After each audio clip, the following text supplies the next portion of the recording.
본론으로 들어갑시다. 본론으로. 그래서 아니 무슨 얘기하라고? 독일 들어가서 재산. 최순실 재산을 추적하러 왔잖아. 주진우가 파악한 아니 재산. 의원님이 말씀하시면 그 주기자 이 양반들이 감옥 가고 싶어. 의원님 얘기하셔야죠. 끝난 거니까. 예. 아니요. 의원님이 전체적으로 구도를 잡아주고. 일단 저는 제가 이제 한 달 전에 독일의 애국동포. 애국동포야? 외국동포야? 애국동포. 애국동포. 본인의 신분을 밝힐 수가 없는. 한 달 전에도 독일에 가셨고 또 가셨어요. 그분이 A 모 씨라고 해줘요. 그냥 A. 그냥 애국동포. 애국동포. 동포. 그럼 저 일베는 아니지? 일베는 자기들 맨날 애국이라 그러잖아.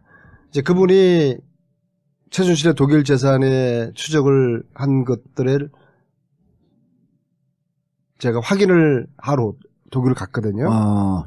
제보를 받은 거예요? 그럼요. 한 달 전에. 그래서 이제 만났어요. 서울대 후배예요? 외대. 네. 그거 알고 물어본 거예요. 자, 근데 이야기를 쭉 들었는데도 저는 이게 굉장히 복잡해요. 예. 이번에 같이 간 안원구 국세청 국장님의 표현에 의하면은 자기가 전문가라서 상상할 수 있는 모든 조합이 총망라됐다. 복잡해요. 그래서 사실은 한 달 전에는 반신반의하고 돌아왔는데 이제 갈수록 이제 국민들이나 언론에서도 최순실의 재산에 대한 관심이 높아지고 또 최순실 재산 몰수 특별법을 이제 제정을 해야 되잖아요. 그래서 이거는 좀 팀을 만들어야 되겠다 해서 주위에서 이래저래 수습을 해보니까 누가 최순실의 재산에 대해서 가장 오랫동안 추적을 해왔냐 물어보니까 주진우 기자를 추천을 하더라고요. 원래 둘이서 코워킹을 계속 하고 있었잖아요. 근데 나는 또 주 기자의 또 이런 나 몰래 이 추적하고 있던 요 파트는 나는 잘 몰랐어요. 그러니까 주로 뭐 이명박 재산 무슨 오촌 살인 사건 이런 거 추적하는 건 알고 있었지만 언제 또 최순실 재산까지. 근데 오래됐어요 진짜로. 근데 이제 안원구 국장님 같은 경우는 2012년에 국정감사를 하면서 그분을 정인으로 세우느냐 마느냐를 두고서 저하고 이제 인연이 좀 생겼어요. 그래서 그분을 꼭 모셔가야 되겠다. 왜냐하면 우리는 그래도 전문가가 아니잖아요. 그분은 전문가로서 딱 보기면 데이터만 보더라도 이게 세탁이 어떻게 진행됐다라는 거를 한눈에 딱 보는 분이니까. 그리고 주진호가 내가 이야기하는 것보다도 보고 온 거를 전문가 안원구 국장이 이야기하면은 더 신뢰도가 가잖아요. 그래서 그분을 설득을 했어요. 이렇게 더 이상 이렇게 세상에 칼만 갈고 있지 마라. 그분이 얼마나 억울한 분이에요. 그렇죠. 이명박 도곡당 땅을 봤다는 것 때문에 감옥을 간 거 아니에요. 그렇죠. 그래서 이제 세상 밖으로 나와라. 이제 역사적인 시간이 안 국장님에게 이제 오고 있는 것 같다. 최순실의 재산을 한번 같이 한번 들여다보자. 그리고 세상 사람들에게 이 진실을, 이 사실을 안 국장님이 이야기를 하면은 사람들이 믿을 것이다. 그렇게 설득을 해서 그분이 결심을 했어요. 그래서 우리나라 최고의 돈 세탁 전문가 안원구 국장님하고 주진우 기자하고 저하고 팀을 짜가지고 3명이 독일로 날아가서 독일의 애국동포 우리 4명이 한 팀이 됐어. 드림팀이 된 거죠.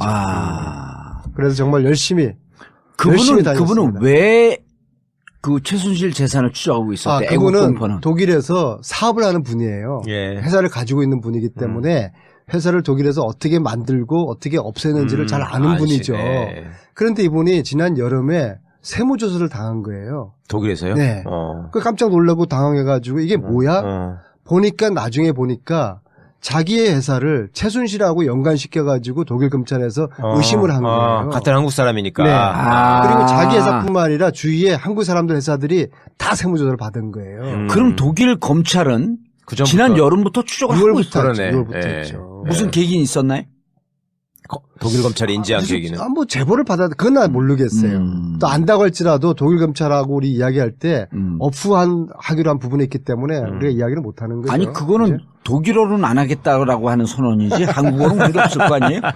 그래서 이제 그 애국동포가 최순실 재산에 대해서 관심을 가지게 된 거예요. 자기가 억울한 아무 상관이 없는 나한테까지 이런 조사가 들어왔으면은 이게 진짜 실질적으로 최순실 재산이 있기 때문에 독일 검찰이 움직였을 것이다. 그렇게 해서 그 애국 동포가 독일에 최순실과 관련됐다고 추정되는 회사들을 추정을 했는데 독일은 시스템이 머니하우스라는 그런 시스템이 있어가지고 거기를 들어가면은 독일의 회사들을 다 볼 수가 있고 거기 나오는 이름들을 치면은 또 연관된 회사들이 쫙 나올 수가 있고 예. 그렇게 시스템이 돼 있어요. 아, 그러니까 독일은 기업하는 사람들이 투명하게 하라라고 하는 의미에서 머니하우스라고 하는 곳에 다 올려가 있고 그러니까 국가가 운영하는 딥인가요 그게? 그렇죠. 그래서 이 애국 동포가 몇 달 동안 최순실의 페이퍼 컴퍼니 수백 개와 또 최순실 걸로 추정되는 사업체, 호텔, 식당 그런 것들을 다 뒤진 거예요. 정말 기가 막혀요. 거기도 덕후네. 아니, 자기도 하는 사이에 이제 선수가 되고 계속 완전히 신이 들려버린 거야. 관계도 그려가지고 트위터에도 한 번씩 올리고 그랬잖아요. 최고예요. 아, 그래요? 네. 지금 어떻게 하러 당신은? 엄청나게 중간중간에 지금 올렸어요. 모든 언론들이 독일 재산 자료를 그분한테 봤는데 예. 그분은 절대로 자기를 노출시키지 않아요. 예. 아, 그럼 나는 그 사람 닉네임을 알겠다, 누군지. 나도 그 자료를 봤거든. A로 시작해. 예, A로. 그런데 내가 지켜줘야 A씨라 돼. 그랬잖아요. 지켜줘야 돼. 거슬러 올라가야 되는데 박정희 정부 때 해외에서 그 외자를 들여옵니다. 한국에 돈이 없기 때문에 차관을 들여올 때 달러가 굉장히 귀했지 않습니까? 예. 그래서 그걸 대기업에서 이렇게 빌려서 써요. 그렇죠. 그러면 우리나라에 있는 돈보다 훨씬 더 싸게. 싼 이자. 그렇죠. 그러니까 싸게. 그때 한국에서는 거의 20% 가까운 이자요. 이자였는데 그렇죠. 외국에서 들어올 때는 뭐 5%, 7%. 근데 그렇게 들어오는데 차관을 들여올 때 그 차관을 들여올 때 커미션이 있습니다. 정부가 주선을 해주니까. 정부가 주선을 하는데 그 커미션이 박정희 대통령의 비밀 계좌로 갑니다. 스위스에 있는 계좌. 차관을 들여올 때도 그랬고요. 외국에 수출을 했을 때 수입 대금을 받을 때도 대기업에서 돈 받을 때도 거기서도 뽀찌를 뜯습니다. 물건을 팔고 그 결제를 받을 때도 뽀찌 말고 리베이트. 네. 아니 뽀찌라고 뽀찌가 더 전문 말이에요. 전문 용어예요. 삥. 한자로 삥. 네. 두 자로 뽀찌. 그래서 스위스로 갑니다. 이 스위스 계좌가 굉장히 큰 저수지에 담겨 있었습니다. 이건 박정희 대통령도 있었고요. 박정희 대통령 주변 사람들 다 불러보십시오. 이유락, 김영우, 박종규, 김종필. 그게 다 털렸잖아요. 80년도에 이유락, 네네. 김종필 돈이. 스위스의 계좌에 다 담겨 있었습니다. 그거를 박정희가 총 맞아 죽은 이후에 잘 정리가 되지 않았어요. 그렇죠. 않은 상태였었습니다. 1970년대에는 1980년대에는 그 군부가 정권을 잡고 있고 그리고 여기까지 정신을 쓸 여력이 없었습니다. 신경 쓸 여력이 없었다. 박근혜 집안에서는. 네. 그런데 그 신경을 쓰는 사람들이 있었습니다. 최씨 집안으로 보입니다. 스위스 계좌에 큰 저수지에 돈이 있습니다. 그리고는 이 스위스 계좌는 80년대에 움직이기 시작합니다. 예. 네. 80년대에 움직이기 시작합니다. 그 돈이 일부분이 다른 계좌로 모였다가 흩어졌다가 하다가 90년대 회사가 독일에 생깁니다. 들어보셨을 겁니다. 92년도. 91년인가요? 92년도에. 92년도에 유벨이 생기고 얀슨이라는 회사가 생깁니다. 얀슨. 예. 그리고 그때 잘 아시다시피 최순실, 최순득, 최순천 이 집안에서 회사를 하나씩 만듭니다. 다 92년도 이후죠. 그 즈음에 회사를 생깁니다. 최순실은 그 전에 독일에 갔다 왔잖아요. 독일에 80년대부터 계속 왔다 갔다 했죠. 정윤회 씨도 왔다 갔다를 했는데 정상적인 회사를 만든 거는 90년대에 들어서 처음으로 흔적을 남깁니다. 주 기자님 쭉 가기 전에 지금 정윤회가 언론에 나와서 인터뷰를 하면서 자기가 원래 갖고 있었던 건물을 팔아서 36개인가 37개짜리 원룸을 만들었습니다.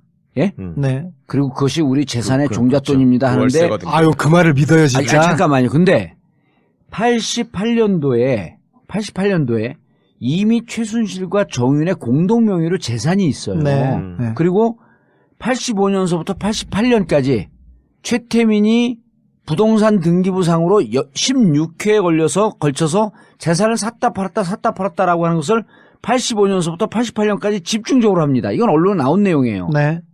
그래서 제가 보기에는 85년도는 국내에서 장난을 치다가 88년 이후서부터 독일로 이 돈이 나가기 시작했고 92년서부터는 금융 실명제가 되니까 본격적으로 그 전에 전후를 타서 92년도에 재산이 빠져나간 거 아니냐 이런 추정이 들거든요. 네, 그렇게 추정할 수도 있는데 저는 그렇게 보지 않고요. 예.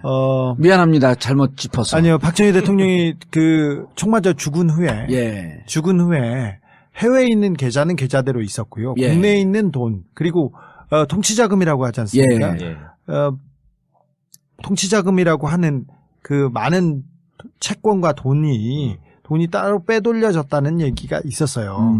그래서 전두환이 준 6억 말고 다른 돈이 움직이기 시작했습니다. 그리고 그게 이제 주로 채권이었다라고 하는 거죠. 그리고 박근혜 대통령은 그 박정희 대통령 서거 이후에 영남대 이사로 가지 않습니까? 그렇죠. 그리고 영남대 그리고 정수자각회에서 유경재단, 유경재단 세 군데에서 이 세 군데를 굴리면서 자기 사람들이 청와대에 있던 사람들을 그대로 데려갔고요. 거기에서 그 돈을 계속 만들어서 쓰는 그런 일이 있었습니다.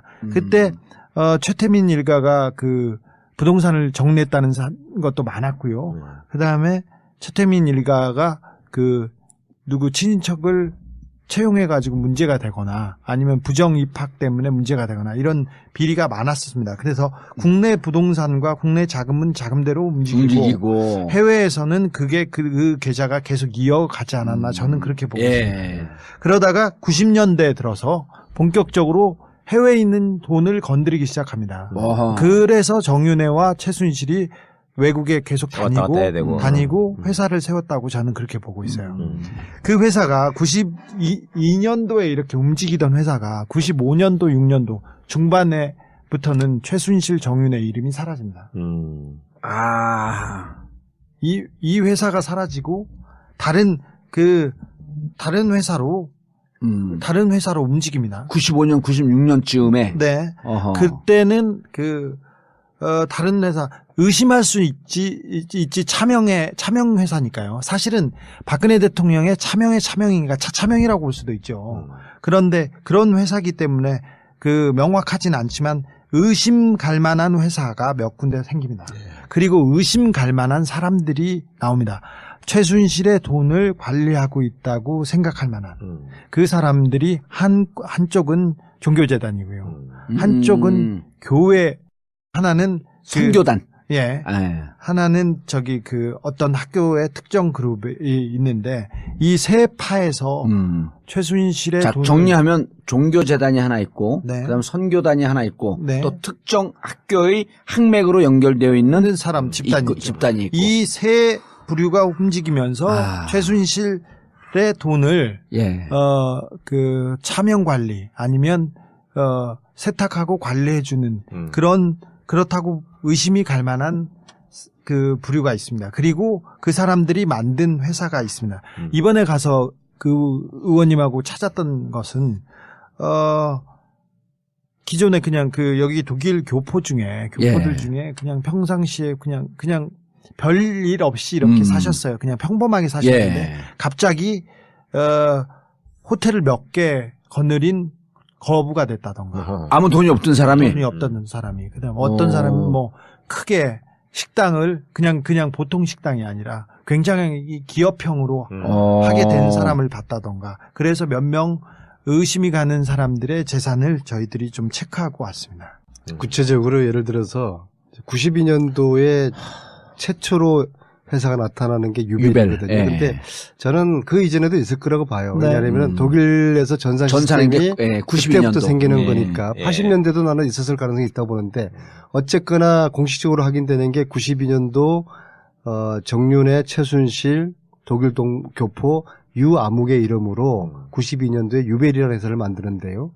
지난번 감방 청문회에서 제가 최순실한테 유벨이라는 회사를 왜 만들었냐 무슨 말씀이세요? 그래요. 놀라고요, 안 놀라고요? 눈을 똥 뜨면서 처음 듣는데요. 나 모르는데요. 그 유벨이라고 하는 회사는 정윤회, 최순실 공동 명의가 들어가 있었던 회사예요. 그렇죠. 그래서 최순실은 그렇게 대답을 하는데 이제 유아무개라는 분을 저희들이 찾았어요. 그러니까 찾아서 추적을 했는데 그분은 이제 지금 잠시 미국에 가 있고 그분이 운영하는 호텔을 저희들이 찾았어요. 원래 독일에 살고요. 살기는. 그분은. 그렇죠. 애국동포가 찾았어요. 그래서 우리가 함께 갔는데 주 기자랑 함께 갔는데 거기에 따님이 있더라고요. 그래서 호텔을 지금은 따님이 경영하고 우리가 그 따님한테 이제 주 기자랑 우리 함께 가서 국정조사 하러 왔고 몇 가지 물어볼 게 있으니까 차 한잔 하자. 안 나오는 거예요. 피하는 자 범인이다. 안 나올 이유가 없는 거 아니에요. 그랬는데 아주 우연히 그 아버지 유아무개 씨하고 연결이 됐어요. 전화 연결이 됐어요. 또 다른 동포가 그분 수소문을 해가지고 이거 간단하게라도 대답하지 않으면은 감옥 간다. 의심받으니까 해명을 해라. 이제 그렇게 잘 이렇게 엮어가지고 했는데 제가 이제 통화를 이렇게 합니다. 최순실 정윤회를 92년도하고에 회사를 설립을 같이 했는데 당신 이름이 나오는데 맞느냐? 그분이 나이가 한 70 정도 됐어요. 그 유아무개 회장님 이름으로 돼 있는데 맞느냐? 시인을 하더라고요. 어떻게 해서 최순실 정윤회를 만나게 됐느냐? 이분 말씀이 그로스리에 뭐 채소 사러 갔다가 정윤회를 우연히 만났는데 그리고 좀 있다가 회사 만드는데 이름이 필요해서 이름을 빌려달라고 해서 이름을 빌려줬다. 그리고 3개월 있다가 3개월치 월급을 받고서 나가라고 하면서 아무개한테 돈을 받아가라. 그 아무개가 데이비드 윤의 아버지 윤남수예요. 근데 윤남수한테 갔더니 돈을 안 주더라. 아하. 그래서 안 좋게 헤어졌고 그 이후로 한 번도 보지를 못했다. 이런 이야기를 하더라고. 그러면은 지금 운영하고 있는 호텔은 어디서 난 거냐? 돈을 어떻게 벌으신 거냐? 자기 딸이 유태인하고 뭐가 있었는데 더 이상은 말 못하겠다. 그 호텔도 어마어마하게 큰 호텔이면서요. 그죠. 좋지, 정윤회가 유대인 돼버렸구만. 아니, 그거는 이제 거짓말이죠. 자기가 관계가 있는 건데. 그러니까 이런 식으로 저희들 추정하기에는 이 사람들한테 명예를, 그러니까, 건물을 사서, 호텔을 사서 동포한테 운영하러 주는 거죠. 그럼 그 동포와 최순실은 공동 운명체가 되는 거죠. 이런 식으로 수십 개의 건물과 호텔과 식당이 지금 운영되고 있을 거라 보는 거죠. 그 사람들 입에서는 절대로 양심 고백을 할 수가 없는 거죠. 그 아버님, 그러니까 나이 많이 먹은 독일에 온 이민 1세대하고 정윤회, 최순실이 관계를 맺습니다. 몇 분하고 주로 파독, 광부 뭐 이렇게 되나요? 그분들이? 파독, 광부가 많았고요. 그다음에 뭐 간호사도 많았고, 파독. 공부하러 가거나 그 전문직에서 자리를 잡은 사람들은 아주 드뭅니다. 근데 정윤회, 최순실이 그 관계를 맺은 사람들은 그렇게 교민 사회에서도 굉장히 그 이름이 있다거나 명망가들은 아니었고 잘 안 되는 사람들하고 맺었습니다. 그래서 그리고나 혹은 특정 종교와 관련이 있거나. 네네. 다 그랬습니다.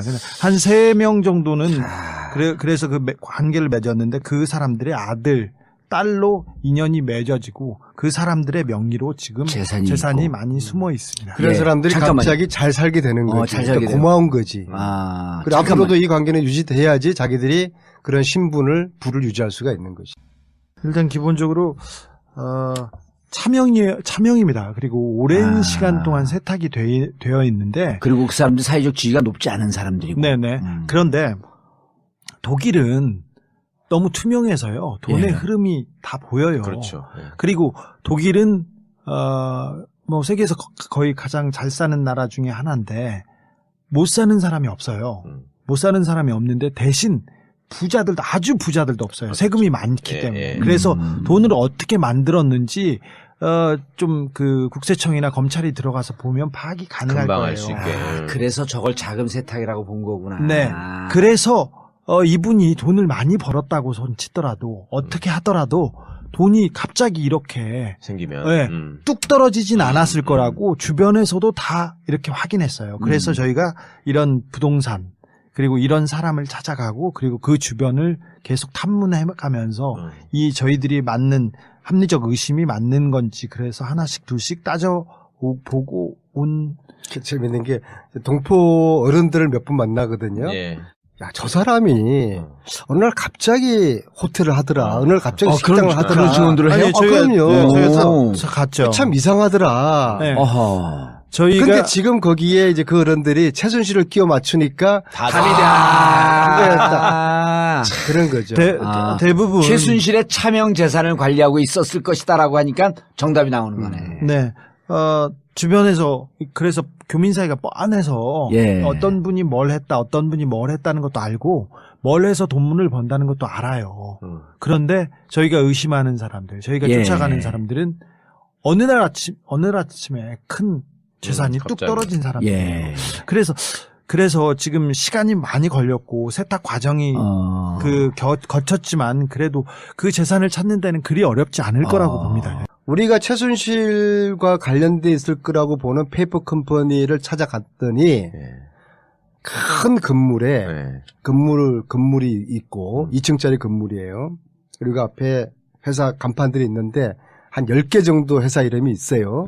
그리고 또 우체통 하나에는 이런 이름으로 우편물이 오면은 한 군데 이쪽으로 다 모아서 보내줘라. 그렇게 써 있고. 그러니까 한 20개 페이퍼 회사가 한 건물에 있는 거죠. 그런데 재밌는 것은 한 명도 일을 하지 않아. 아무도 없어. 그 건물 자체가 비어 있어. 간판만 있고. 야. 페이퍼 컴퍼니. 그런데 그런 그 한 건물에 페이퍼 컴퍼니가 20개 있었잖아요. 그런 게 10개만 있더라도 200개가 되는 거예요. 그 현장을 갔다 왔어요? 그럼요. 주 기자 이야기 좀 해봐. 주 기자가 얘기를 안 하니까 신뢰성이 확 떨어져. 아니, 갔다 왔어요? 네, 체크했죠. 주 기자도 놀래가지고. 근데 되게 그런 것들이 이렇게 가까운데 몰려 있어요? 식당이건 호텔이건 페이퍼 컴퍼니가? 아니, 그분들이 잘 아는 동네에서 이루어집니다. 그러니까 그럴 거 아니야. 프랑크푸르트 주변에 있거나. 그럼. 프랑크푸르트를 두고 정유라가 기거했던 집, 또 뭐 한 30분 거리고요.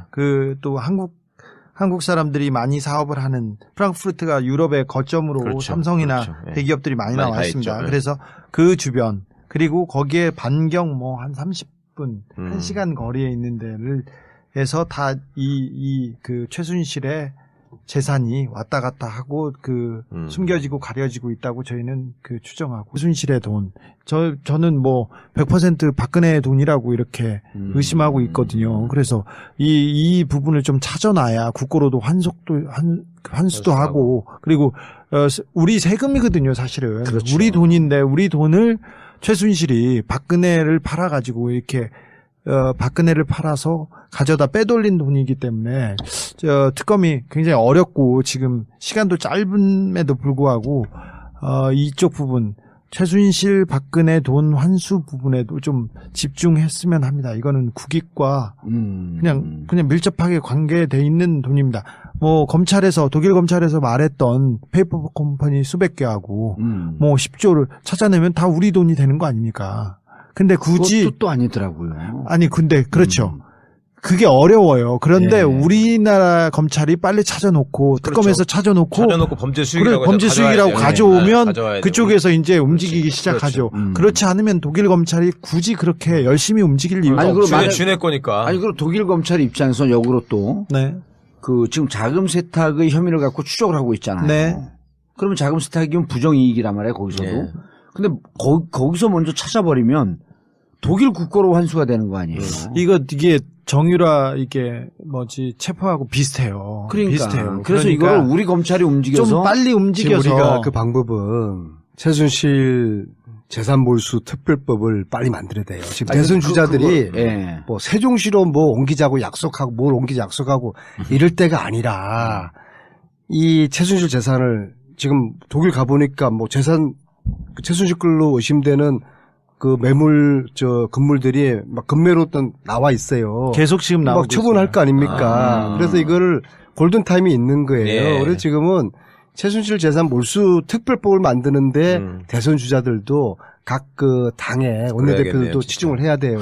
사실 그렇게 해야지 독일 검찰하고도 공식적인 협조 공조가 되는 것이거든요. 최 변호사님, 그 법리 구조는 아무래도 제일 정확하게 아니까 이게 최순실 재산 몰수 특별법 하게 되면 이게 위헌적 소유나 혹은 나는 이제 최순실이 아니고 뭐냐면 지금 주진우 얘기 쭉 하게 되면은 근거는 없지만 스위스 쪽하고도 공조를 해서 이 재산의 뿌리가 어딘지 추적을 한 다음에 70년대 통치자금이나 80년대 통치자금이라고 한다면 최순실 재산몰수 특별법이 아니고 박근혜 최순실 재산몰수 특별법으로 가야 되는 거예요. 아니면 두 개를 또 따로 가든지 먼저 쉬운 걸 먼저 해놓고 그 다음에 박근혜 재산몰수 특별법을 하든지 국민의 세금을 다 강탈해 간 거거든 이게. 아니 근데 이게 특별법이나 이런 거로 해갖고 재산 몰수 이게 가능해요? 가능하죠. 가능하죠. 독일과 유럽의 많은 나라가 스위스를 압박해서 그 정부가 요청하면 계좌를 열게 돼 있어요. 그래서 많은 돈이 투명해지고 있는데 우리 정부가 요청을 해서 요청을 해서 받아야 됩니다. 제 얘기가 그거예요. 70년대 예산은 그걸 하게 되면 그 계좌의 뿌리가 나올 거라는 거지. 그렇죠. 이미 그 박정희 계좌가 박종규, 이유락, 김영 모든 사람의 계좌가 있다는 것까지는 확인이 됐지 않습니까? 그렇죠. 근데 그 계좌가 어떻게 움직였는지 아무도 몰라요. 지금 그 박근혜 주변 사람들, 박정희 주변 사람들, 박근혜 주변 사람들은 스위스에 계좌가 있었고요. 그다음에 그리고 뉴욕이나 뉴저지에 대저택이 있었어요. 그래서 지금도 뻥떵떵거리면서 살면서 반기문 송별 파티를 해줬다고 하는 돈이 다 우리 돈이에요, 사실. 그렇죠. 그런데 제가 계속 몇 년 동안 스위스를 드나들면서 계좌를 쫓아다니고 조각만 있으면 가고 그랬는데 박근혜 정부 들어서 이런 얘기를 들었어요. 대사관 사람한테. 주 기자가 와가지고 기사를 써서 괴롭다. 그래서 괜히 MOU를 다시 써야 되고 우리가 다른 걸 쳐다보고 있다는 거예요. 뭐지? 저는 스위스 계좌에 대한 기사를 쓴 적이 없어요. 대신 취재는 갔었거든요. 제가 취재를 하러 다녀서 우리 정부에서 오히려 계좌를 안 열어주려고 오히려 보안을 강화하는 MOU에 대해서 얘기하고 있었어요. 그 당시에. 우리가 이제 독일 검찰하고 1시간 정도 면담을 했는데 이 사람들이 아주 겁을 주더라고. 사진 찍어서도 안 되고 녹취하면 안 된다. 검찰이? 이 자식들이 최강욱이 될 거야. 다행히 우리가 한국에서 재산 몰수를 요청하면 적극적으로 협조를 해주겠다. 그 주검찰이에요, 연방검찰이에요? 저희는 헤센주 검찰청 차장과 부장검사와 담당 검사 3명을 그래서 한 달 동안 하루 1시간 이야기하고 이제 나오면서 내가 주진우 기자한테 야 저런 이야기를 다 녹취를 담아서 해야 되는데 아깝다라고 하니까 주진우가 다 했죠. 걱정하지 마세요. 야, 다 녹취 악마 기자야. 악랄해. 다 녹은 얘기가요. 그러니까 검찰이 사실관계에 대해서 확인해준 얘기를 담았어야 그럼 되는데. 우리가 이제 1시간 동안 이야기한 걸 우리 악마 기자가 녹취를 다 했으니까 나중에 당신들 이렇게 협조한다고 하지 않았냐. 이건 걱정하지 마. 끌려가도 독일 검찰에 끌려가니까. 아니 독일 대사관이 이거 듣고 나서 또 외교적으로 항의할 수 있어. 아니 괜찮아요. 누가요? 독일 대사관. 우리가 그 정도로 독일어 실력이 있지 않잖아. 이거는 대사관. 이거는 독일 대사관하고 상관없이 우리가 검찰청을 돌파를 해서 뚫은 거예요. 그러면 최 변호사님. 그럼 이게 그 환수특별법인데 무슨 일이 있었냐면 그 80년 그 신군부가 들어서고 난 다음에 이유락 재산이 한 200억대. 그다음 김종필 재산이 또 한 200억대. 그 당시 200억이면 지금 뭐 수천억 원이죠. 그러니까요. 그게 다 부정축제라고 환수됐어요. 국내에 있던 돈도 다 그렇게 환수가 되거든. 그런데 지금 이게 외국에 있는 돈은 최순실 박근혜 재산몰수 특별법 하게 되면 어떤 구조라고 어떻게 이게 적법한지 그걸 얘기를 해버리니까. 그러니까 가장 쉽게 얘기 안 아실 하면 수 감옥 있는 가는 거야 이게 바로. 친일재산 환수 특별법. 그걸 아시면 그거는 보셨잖아요 다. 그것 때문에 소송도 벌어지고 했지만 대부분 다 이제 국가가 이기고 있고요. 친일재산 환수특별법이나 이거나 구조는 똑같습니다. 그러니까 재산권에 대해서 기본적으로 국가가 침해하면 안 된다는 게 자본주의 국가 시스템의 기본적인 원칙인데 그렇다 해도 특별법에 의해서 그 요건이 갖춰지게 되면 몰수할 수 있는 재산들이 있는 것이고 몰수할 수 있는 재산의 대표적인 예가 범죄 수익에 의해서 만들어진 재산. 예. 그다음에 과거의 친일행위나 어떤 독재 부역행위나 이런 굉장히 불법하고 부도덕하고 부정의한 일에 의해서 국민의 재산을 말하자면 강탈한 형식으로 돼 있는 거. 이런 것들을 특별법으로 제정해서 환수한 거는 국제적으로도 사례가 많고 우리나라에도 여러 번 있었고 말씀하신 것처럼 그때 사회정화 뭐 한다고 하면서 다 삼천교육대 보내고 돈 뺏고 한 것도 다 그 비슷한 일이잖아요.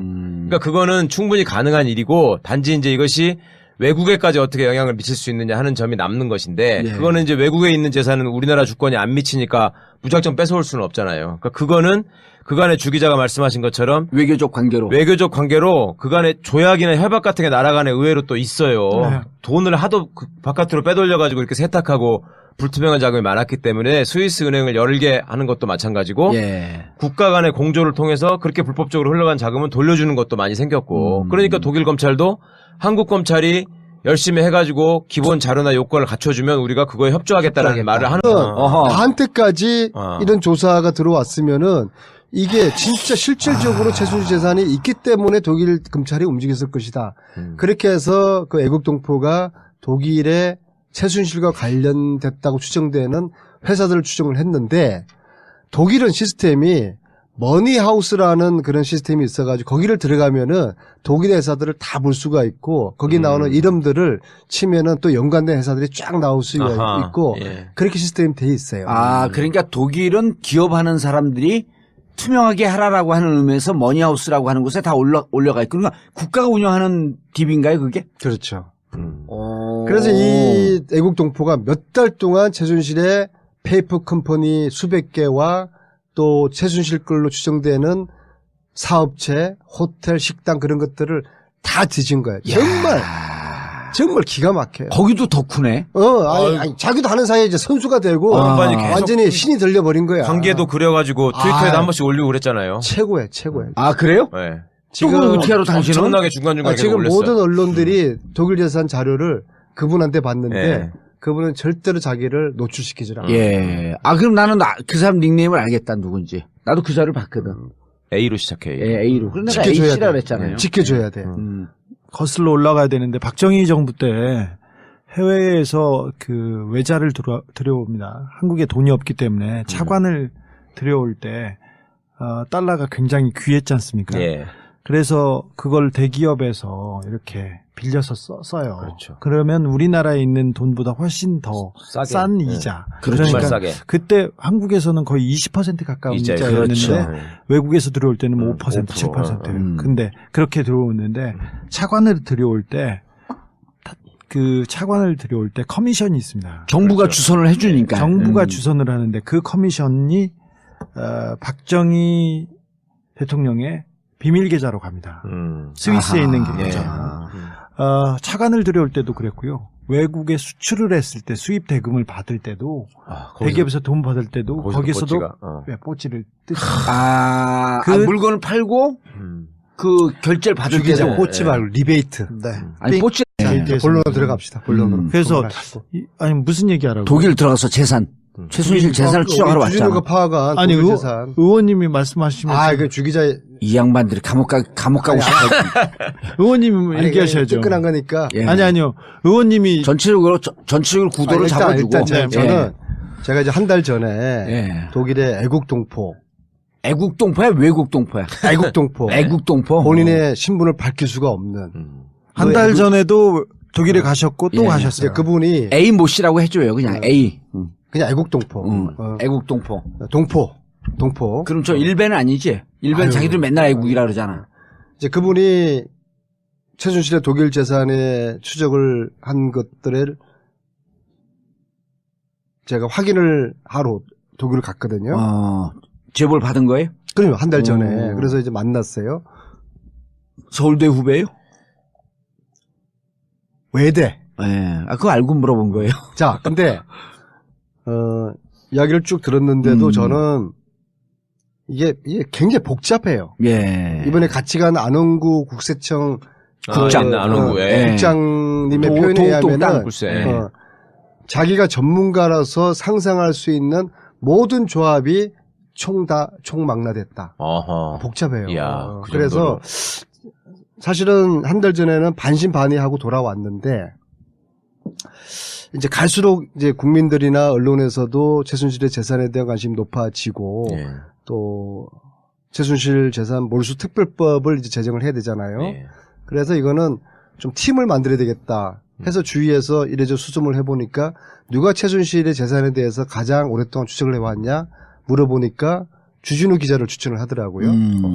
원래 둘이서 코워킹을 계속 하고 있었잖아요. 아니 근데 나는 또 주 기자의 또 이런 나 몰래 이 추적하고 있던 이 파트는 나는 잘 몰랐어요. 그러니까 주로 뭐 이명박 재산 저기 무슨 오촌 살인 사건 이런 거 추적하는 건 알고 있었지만 언제 또 최순실 재산까지. 아니 근데 오래됐어요 진짜로. 근데 이제 안원구 국장님 같은 경우는 2012년에 국정감사를 하면서 그분을 정인으로 세우느냐 마느냐를 두고서 저하고 이제 인연이 좀 생겼어요. 그래서 포치가 더 전문 말이에요. 전문 용어예요. 삥 한자로 삥. 두 자로 포치. 그래서 스위스로 갑니다. 이 스위스 계좌가 굉장히 큰 저수지에 담겨 있었습니다. 이건 박정희 대통령도 있었고요. 박정희 대통령 주변 사람들 다 불러보십시오. 이유락, 김영우, 박종규, 김종필. 그게 다 털렸잖아요. 80년도에 이유락, 김종필 돈이 스위스의 계좌에 다 담겨 있었습니다.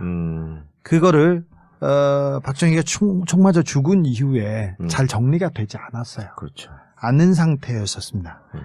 1970년대에는 1980년대에는 그 군부가 정권을 잡고 있고 그리고 여기까지 정신을 쓸 여력이 없었습니다. 신경을 쓸 여력이 없었다. 박근혜 집안에서는. 그런데 그 신경을 쓰는 사람들이 있었습니다. 최 씨 집안으로 보입니다. 스위스 계좌에 큰 저수지에 돈이 있습니다. 그리고는 이 스위스 계좌는 80년대에 움직이기 시작합니다. 80년대에 움직이기 시작합니다. 그 돈이 일부분이 다른 계좌로 모였다가 흩어졌다가 하다가 90년대 회사가 독일에 생깁니다. 들어보셨을 겁니다. 92년도. 91년인가요? 92년도에. 92년도에 유벨이 생기고 얀슨이라는 회사가 생깁니다. 얀슨. 그리고 그때 잘 아시다시피 최순실, 최순득, 최순천 이 집안에서 회사를 하나씩 만듭니다. 다 92년도 이후죠. 그 즈음에 회사를 생깁니다. 최순실은 그 전에 독일에 갔다 왔잖아요. 독일에 80년대부터 계속 왔다 갔다 했죠. 정윤회 씨도 왔다 갔다를 했는데 정상적인 회사를 만든 거는 90년대에 들어서 처음으로 흔적을 남깁니다. 주 기자님 쭉 가기 전에 지금 정윤회가 언론에 나와서 인터뷰를 하면서 자기가 원래 갖고 있었던 건물을 팔아서 36개인가 37개짜리 원룸을 만들었습니다. 네. 그리고 그것이 우리 재산의 종잣돈입니다 하는데 아유 그 말을 믿어요 진짜. 잠깐만요. 근데 88년도에 이미 그분을 꼭 모셔가야 되겠다. 왜냐하면 우리는 그래도 전문가가 아니잖아요. 그분은 전문가로서 딱 보기면 데이터만 보더라도 이게 세탁이 어떻게 진행됐다라는 거를 한눈에 딱 보는 분이니까. 그리고 주진호가 내가 이야기하는 것보다도 보고 온 거를 전문가 안원구 국장이 이야기하면은 더 신뢰도가 가잖아요. 그래서 그분을 설득을 했어요. 이렇게 더 이상 이렇게 세상에 칼만 갈고 있지 마라. 그분이 얼마나 억울한 분이에요. 그렇죠. 이명박 도곡당 땅을 봤다는 것 때문에 감옥을 간 거 아니에요. 그렇죠. 그래서 이제 세상 밖으로 나와라. 이제 역사적인 시간이 안 국장님에게 이제 오고 있는 것 같다. 최순실의 재산을 한번 같이 한번 들여다보자. 그리고 세상 사람들에게 이 진실을, 이 사실을 안 국장님이 이야기를 하면은 사람들이 믿을 것이다. 그렇게 설득을 해서 그분이 결심을 했어요. 그래서 우리나라 최고의 돈 세탁 전문가 안원구 국장님하고 주진우 기자하고 저하고 팀을 짜가지고 3명이 독일로 날아가서 독일의 애국동포 우리 4명이 한 팀이 됐어. 드림팀이 된 거죠. 그래서 정말 열심히 그분은 왜 그 최순실 재산을 추적하고 있었대? 그분은 애국동포는 독일에서 사업을 하는 분이에요. 회사를 가지고 있는 분이기 때문에 회사를 독일에서 어떻게 만들고 어떻게 없애는지를 잘 아는 분이죠. 그런데 이분이 지난 여름에 세무조사를 당한 거예요. 독일에서요? 네. 그 깜짝 놀라고 당황해가지고 이게 뭐야? 나중에 보니까 자기의 회사를 최순실하고 연관시켜가지고 독일 검찰에서 의심을 한 거예요. 같은 한국 사람이니까. 네. 그리고 자기 회사뿐만 아니라 주위에 한국 사람들 회사들이 다 세무조사를 받은 거예요. 그럼 독일 검찰은 지난 여름부터 추적을 하고 있어요. 6월부터 했죠. 무슨 계기는 있었나요? 독일 검찰이 인지한 계기는? 뭐 제보를 그건 난 모르겠어요. 또 안다고 할지라도 독일 검찰하고 우리 이야기할 때 하기로 한 부분이 있기 때문에 우리가 이야기를 못 하는 거죠. 아니 그거는 이제? 독일어로는 안 하겠다라고 하는 선언이지 한국어는 필요 없을 거 아니에요? 그래서 이제 그 애국동포가 최순실 재산에 대해서 관심을 가지게 된 거예요. 자기가 억울한 상관이 없는 최순실과 정윤의 공동 명의로 재산이 있어요. 그리고 85년서부터 88년까지 최태민이 부동산 등기부상으로 16회에 걸쳐서 재산을 샀다 팔았다라고 하는 것을 85년서부터 88년까지 집중적으로 합니다. 이건 언론에 나온 내용이에요. 네.